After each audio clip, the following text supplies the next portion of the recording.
बनाने की साजिश आप ये कर रहे हैं? पूरा पूरा पूरा। और यहाँ पे अगर इस तरीके से करेगा, यहाँ पे बिहार है, बकसने वाला नहीं है, यहाँ दंगल होगा। और ये इसका जवाबदेही जो है ना, वो चुनाव आयोग भारत सरकार का ही है, सरकार का है कि बिहार में अगर इसके, क्योंकि बिहार ही जो है ना, ये वोट के मामले में बहुत गंभीर है। किसी भी जाति धर्म का हो, अगर 5 गो 10 गो वोट वो आदमी है और उसका आप काट दीजिएगा तो फिर यहाँ पे लड़ाई होगा। आप अभी मान लीजिए कि कोई बीएलओ के पास पेपर जमा हो रहा है, आप मना भी नहीं कर रहे कि ये डॉक्यूमेंट नहीं जमा करना है, वो जमा इजीली आप पेपर ले रहे हैं, और कल जाके उसका नाम अगर छांट दीजिएगा, वो आदमी बीएलओ के घर पे चला जाएगा, बीएलओ के साथ गलत करेगा, उनके घर जला देंगे, उनसे लड़ेंगे, बहुत सारा चीज हो जाएगा, अनर्थ हो जाएगा। तो ऐसे जगह पे आप कहना चाह रहे हैं कि अगर इस तरीके से हुआ, लोगों का राइट के साथ खेला हुआ, तो फिर यहाँ पे दंगा फसाद कुछ भी हो सकता है, और कोई भी जाति धर्म के लोग करेगा, और वो गंभीर होता है अपना वोट के लिए।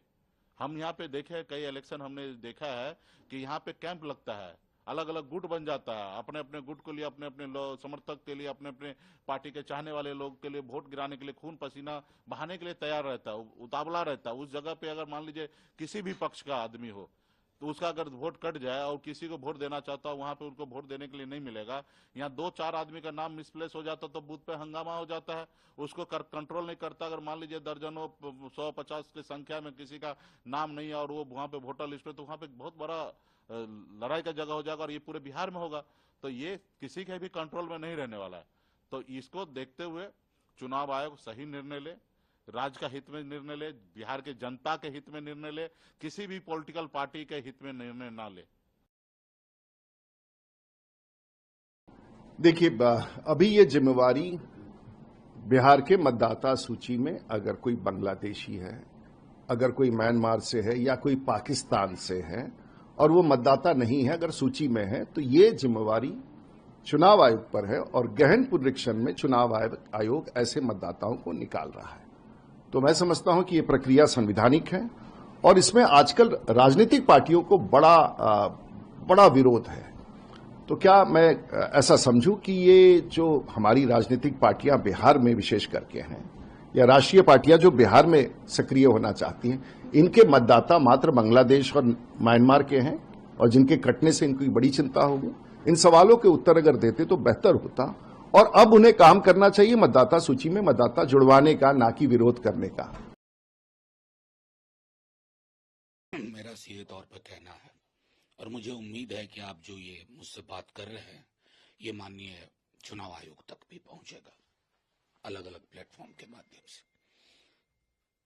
कोर्ट में जाने से पूर्व हमने माना चुनाव आयोग को कहा था कि 22 बरस बाद आप जागे। 22 बरस बाद, 22 बरस पहले वाले में कभी आपने सुना था कि कुछ दिक्कत हुई, परेशानी हुई? अटल जी की सरकार थी, 2003 की मैं बात कर रहा हूं। 22 बरस बाद क्यों हो रहा है ऐसा? क्यों आप पर शंका हो रही है, कार्यशैली पे शंका हो रही है?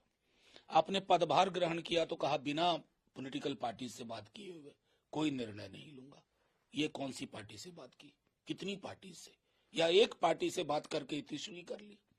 माननीय सर्वोच्च न्यायालय ने गंभीरता पूर्वक टाइमिंग के सवाल पूछे, यहां तक कहा कि अगर किसी को आपत्ति होगी सत्यापन के बाद, जब पूरा लिस्ट 2 बार ड्राफ्ट के बाद डाल देंगे, तो जब तक वो आपत्ति उसकी ग्रीवांस रिट्रेसल में जाएगी, चुनाव बीत चुका होगा। ये लोकतंत्र को कमजोर करना नहीं हुआ? एक महत्वपूर्ण बात कहता हूं, Aadhaar, ration card, EPIC voter card के लिए माननीय सर्वोच्च न्यायालय ने कहा मुख्य कानून था, अब तक दिशा निर्देश आना चाहिए था। माननीय सर्वोच्च न्यायालय के ऑब्जर्वेशन के अनुरूप कोई दिशा निर्देश नहीं। और फिर सूत्र के हवाले से खबर, ये सूत्र कौन है?